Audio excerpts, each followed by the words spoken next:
साल पहले एक आंधी थमी थी, एक तूफान खामोश हुआ था। दुनिया के नक्शे पर एक ताकतवर हिंदुस्तान की बुनियाद रखने वाली अजीमोशान शख्सियत की सांसें थम गई थी। पूरा देश आंसुओं में डूब गया था।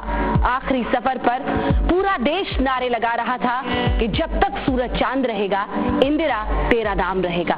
जी हाँ, 16 साल तक देश की प्रधानमंत्री रही इंदिरा गांधी 25 साल पहले अनंत में समा गई थी, लेकिन वो आज भी देश के हर शख्स के दिलों में धड़क रही हैं। इंदिरा गांधी की 25वें बलिदान दिवस पर हम आपको दिखाएंगे एक छोटी सी बच्ची इंदिरा प्रियदर्शनी के इंदिरा गांधी बनने की पूरी कहानी। स्वराज भवन में इंदिरा के जन्म से लेकर शक्ति स्थल पर उनके आखिरी सफर तक की कहानी।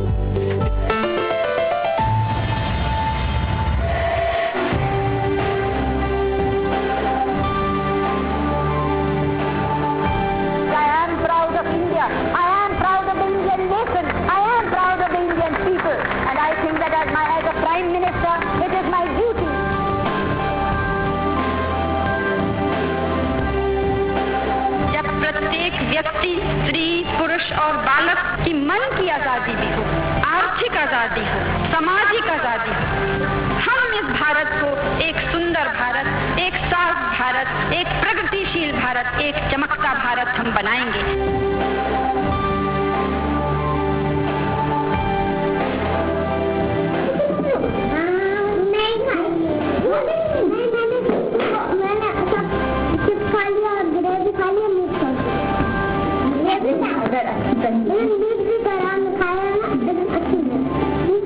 अगर ठीक से नहीं खाएंगे तो बड़ी कैसे नहीं खाने से क्या होता है?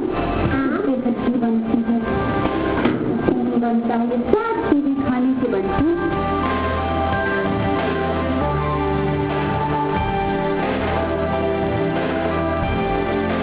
जब मेरी जान जाएगी तो मैं कह सकती हूँ एक एक खून का खतरा जितना मेरा है, तो एक एक खून एक भारत को जीवित करेगा।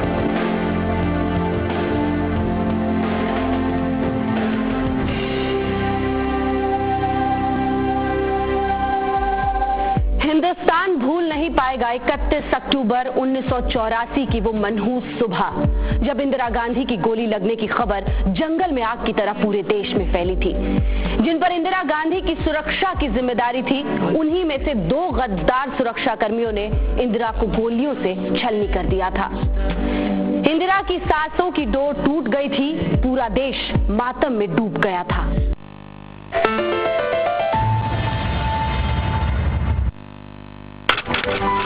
30 अक्टूबर 1984, प्रधानमंत्री इंदिरा गांधी का आखिरी भाषण।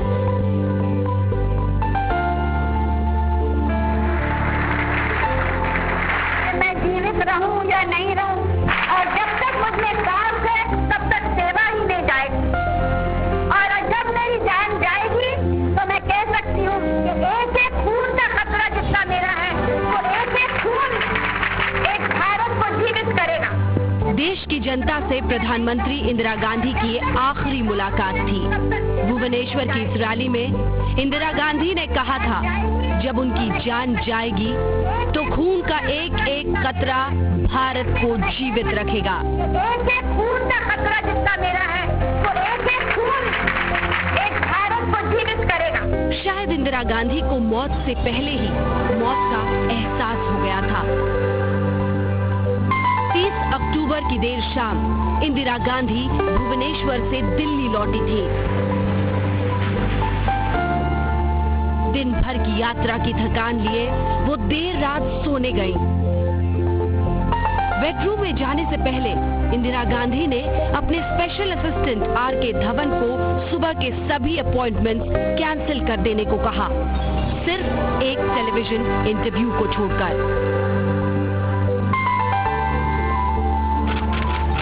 31 अक्टूबर 1984,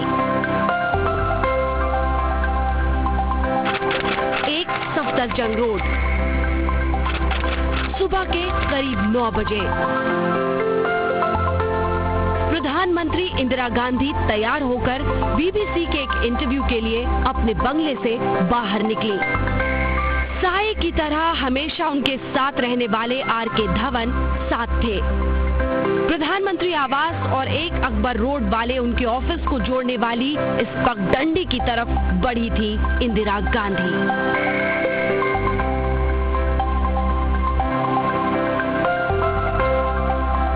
हमारे पीछे एक सफदरजंग रोड है जहां उन दिनों प्रधानमंत्री इंदिरा गांधी रहा करती थी और उसके ठीक सामने है 1 अकबर रोड जिसका इस्तेमाल वो अपने दफ्तर के रूप में किया करती थी। 31 अक्टूबर 1984 को सुबह 9 बजे इंदिरा गांधी सफदरजंग रोड से अपने आवास से निकल करके अपने दफ्तर 1 अकबर रोड जा रही थी जहां वो एक टेलीविजन चैनल को इंटरव्यू देने वाली थी। लेकिन कुछ ही समय बाद उनके ऊपर इस स्थान तक जब वो पहुंची तो उनके ऊपर बेअंत सिंह नाम के एक सिपाही ने यहाँ से हमला किया और उसके बाद एक संतरी सतवंत सिंह जो इस पोस्ट पे खड़ा था उसने भी उनके ऊपर गोलियां बरसानी शुरू कर दी। गोलियों से लहूलुहान इंदिरा गांधी इसी जगह पे गिर पड़ी थी। 25 सेकंड के भीतर करीब 30 गोलियां इंदिरा के जिस्म में समा गईं। ये गोलियां किसी और ने नहीं, कई सालों से उनकी सुरक्षा में तैनात बेअंत सिंह और सतवंत सिंह ने दागी थी। 25 साल बाद भी आर.के. धवन उस मनहूस दिन को नहीं भूल पाए हैं। मैं तो उनके साथ कदम से कदम मिलाकर चल रहा था। जब हम गेट के पास पहुंचे उस पर हमारे मन में या इंदिरा जी के मन में कुछ ऐसी सामने कुछ चीज़ थी ही नहीं क्योंकि ऐसी दुर्घटना होने वाली है। जब हम छोटे गेट के पास पहुंचे जो अकबर रोड की तरफ जाता है उस वक्त वहाँ के जो सिक्योरिटी ऑफिसर था बेअंत सिंह उसने अपने रिवॉल्वर से एकदम आंखें जब ऊपर सिर उठाया आंखें उठाई दोनों ने इंदिरा जी ने और मैंने भी तो उसने गोली चलानी शुरू कर दी। उसने 5-6 गोलियां चलाई। उसके बाद इंदिरा जी वहाँ जमीन पर थोड़ी गिर गई और उसके साथ ही गिरते साथ ही जो सतवंत सिंह था जो यूनिफॉर्म में था उसने अपनी स्टैन गन से गोलियों की बौछार उनके ऊपर कर दी। प्रधानमंत्री इंदिरा गांधी का खून से लथपथ जिस्म इसी रास्ते पर गिर पड़ा था। अपने ही घर में अपने ही गद्दार सुरक्षा कर्मियों की गोलियों का शिकार हुई थी इंदिरा गांधी। गोलियों से पूरा इलाका गूंज उठा था।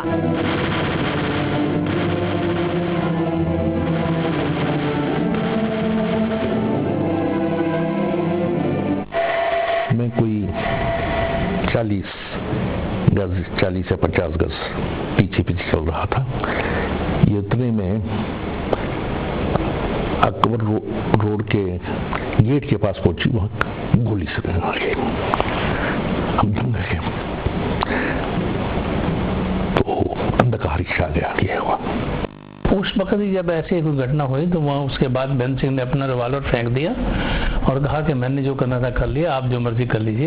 इतनी देर में उसी वक्त मैंने जब कहा कि जल्दी से गाड़ी का इंतजाम करा जाके इनको अस्पताल लाया जाए।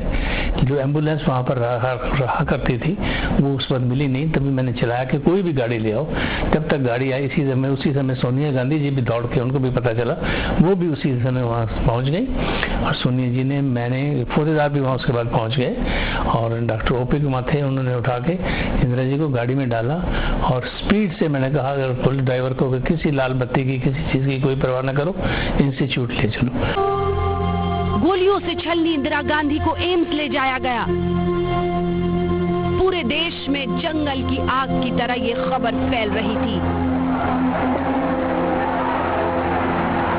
वहाँ उनको एडमिट किया, उनका एग्जामिनेशन वगैरह हो रहा था। वहाँ कुछ देर के बाद मुझे डॉक्टर बताओ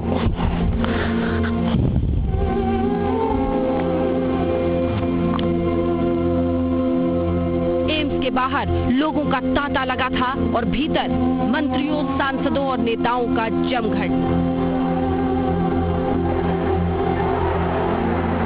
घंटों बाद इंदिरा की मौत की खबर आई।